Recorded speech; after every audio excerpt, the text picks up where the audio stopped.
आपको क्या लगता है, पहला मैच है, पहले मैच में ऑब्वियसली आप आरसीबी को सपोर्ट कर रहे हैं, तो क्या लग रहा है कि चेन्नई से कमतर है आरसीबी की थोड़ी मजबूत नजर आ रही है? देखिए, अगर चेन्नई में अगर आप खेलते हैं तो डेफिनेटली चेन्नई किसी भी टीम से ज्यादा स्ट्रांग नजर आते हैं, क्योंकि मैं पहले भी ये बात बोल चुका हूं कि महेंद्र सिंह धोनी चप्पा चप्पा जानते हैं चेपॉक का। वो आंख बंद करके भी अगर वहां पर उतरेंगे तो बता देंगे किस ओवर में किस गेंदबाज से गेंदबाजी करवानी है, कब किस लाइन लेंथ पे गेंदबाजी डलवानी है।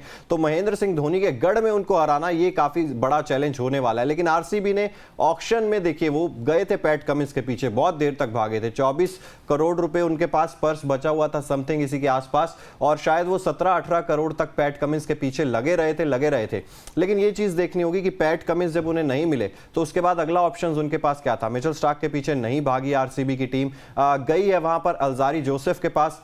अल्जारी जोसेफ, यश दयाल, अब इस तरीके के गेंदबाज अगर आप खिलाते हैं चेन्नई माफ कीजिए बेंगलोर के मैदान पर, क्योंकि 7 मैचेस आपको वहां पर खेलने हैं, तो आपके लिए कहीं ना कहीं दिक्कत हो जाएगी, क्योंकि छोटा मैदान है और यहां पर आपको ऐसे गेंदबाज चाहिए जो आपके लिए डेथ में अच्छी गेंदबाजी कर सके। अब डेथ में कौन से ऐसे गेंदबाज हैं आरसीबी के पास जो अच्छी गेंदबाजी कर सकते हैं? यहां पर आपके सामने नाम तो दिखाई दे रहे हैं। मैं कमेंट सेक्शन में आपसे पूछना चाहता हूं कि मोहम्मद सिराज को अगर आप हटा दें, या मोहम्मद सिराज अगर शुरुआत में 3 ओवर्स कर देते हैं अच्छी गेंदबाजी, क्योंकि नई गेंद के साथ हमने एशिया कप में भी देखा, वर्ल्ड कप में भी देखा कि मोहम्मद सिराज काफी अच्छी गेंदबाजी करते हैं। तो अगर पावर प्ले में सिराज के 3 ओवर निकल जाते हैं तो डेथ में गेंदबाजी कौन करेगा? क्या कैमरॉन ग्रीन पर जाएगी बात, अल्जारी जोसेफ पर बात जाएगी? यश दयाल को तो शायद आप भूल जाएंगे, क्योंकि रिंकू सिंह ने 5 छक्के ऑलरेडी उनका मार के शायद कॉन्फिडेंस वो 4-5 साल के लिए कम कर दिया, मुझे लग रहा है ऐसा। तो यहां पर आपके पास डेथ गेंदबाजी एक बार फिर से समस्या बनेगी। वहां पर हर्षल पटेल थे, वो 2021 या 22 का सीजन अच्छा गया था, लेकिन उसके बाद जो सीजन था उसमें काफी ज्यादा रन्स उनको पड़ते हुए दिखाई दिए थे।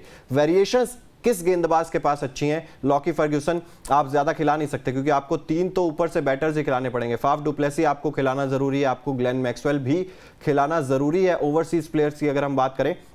और इसके अलावा आप कैमरॉन ग्रीन को अगर 17.5 करोड़ रुपए में लेकर आए हो तो आप उन्हें भी जरूर खिलाओगे ही। तो फिर ऐसे में डेथ गेंदबाजी का जिम्मा किस पर आएगा? ये अंकिता सबसे बड़ा सवाल है, दर्शकों से भी है, आपसे भी है। देखिए, सबसे बड़ा सवाल तो है ही, क्योंकि सिराज को अगर हटा दिया जाए तो कोई ऐसा एक्सपीरियंस हम कहेंगे ना कि गेंदबाजी में नहीं है। डेथ ओवर्स में खासकर हमने देखा है कि प्रेशर में टीम रहती है, और जब जब भी प्रेशर में टीम रहती है, आपने देखा होगा यश दयाल, जो कि रिंकू सिंह ने उन्हें 5 छक्के लगाए थे, और देखिए वो मैच काफी एक तरफा नजर आ रहा था। ये लग रहा था कि शायद गुजरात जो है वो जीत जाएगा, लेकिन जिस तरीके से रिंकू सिंह का वहां पर धमाल देखने को मिला, एक ऐसा बल्लेबाज मिला इंडिया को जो कि देखिए डरता नहीं है। और हमने देखा है कि रिंकू सिंह जब फॉर्म में आ जाते हैं, जब भी हमने देखा है कि डेथ ओवर्स की बात आती है, तब हम मैच को बदलते हुए देखते हैं। 17-18वें ओवर में चिराग हर बार मैच बदलता है। इस बार कैमरन ग्रीन को आपने मुंबई से उठाया है और एक अच्छी खासी रकम में आपने उठाया, तो कहीं ना कहीं दारोमदार उन पर भी रहेगा। हम तो 220 रन बना के भी सेफ नहीं महसूस करती है ना आरसीबी। तो आरसीबी 230 बना ले तब भी लगता है कि ये बॉलर्स चेज करवा देंगे।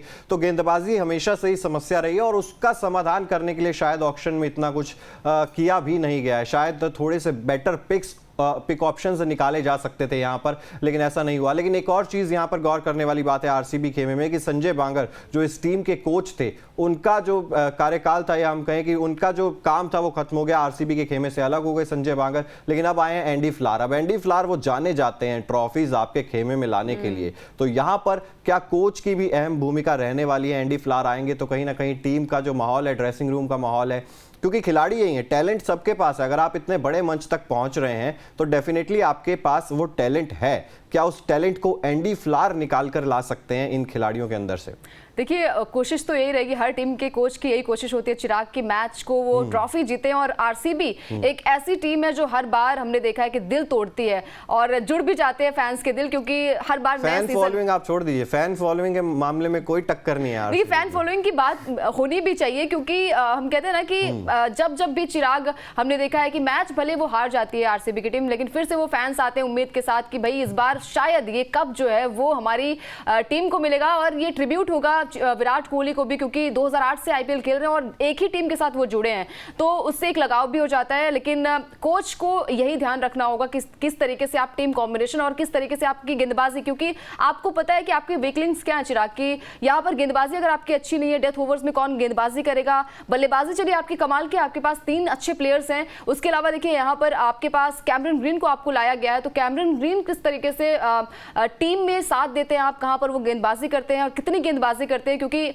ऑलराउंडर के तौर पर आपने उन्हें खरीदा है। इसके अलावा सिराज, मोहम्मद सिराज को अगर हटा दिया जाए तो आकाशदीप पर भी नजरें होंगी। आकाशदीप भी देखिए आरसीबी के लिए खेलते हैं, लेकिन इंडिया डेब्यू भी कर चुके हैं। डेब्यू भी कर चुके हैं और डेब्यू मैच में देखिए 3 विकेट उन्होंने चटकाए थे अपने पहली पारी में, तो उन पर भी निगाहें रहेंगी। यश दयाल खेलेंगे या नहीं खेलेंगे ये बड़ा सवाल इसलिए भी होगा क्योंकि देखिए पिछले साल रिंकू सिंह ने 5 छक्के लगाकर उनका कॉन्फिडेंस तोड़ दिया था और निगाहें भी सबकी ज्यादा उन पर चली गई थी। चिराग, बिल्कुल, और यश दयाल खेलेंगे या नहीं खेलेंगे ये बात की चीज़ है, लेकिन सबसे पहले तो यही सोच में पड़ेंगे कप्तान फाफ डुप्लेसी कि किसको खिलाएं और किसको ना खिलाएं। टॉप ऑर्डर में क्या रजत पाटीदार को वहां पर जगह दी जाएगी या मिडल ऑर्डर में जगह दी जाएगी, महिपाल लोमरोर का इस टीम में क्या रोल होने वाला है। इसके अलावा वो जो हमने साउथ अफ्रीका लीग देखी थी वहां पर खुद का फाफ डुप्लेसी का बल्ला ही नहीं चल पा रहा था, तो फाफ डुप्लेसी की भी जो फॉर्म है वो भी कहीं ना कहीं चिंता का कारण आरसीबी के लिए जरूर रहने वाला है। लेकिन फैंस यही उम्मीद करेंगे कि आईपीएल में वापस आ जाए फाफ डुप्लेसी की वो फॉर्म है, इसलिए यहां पर केजीएफ जो है कम से कम वो मजबूत रहने की उम्मीद रहेगी।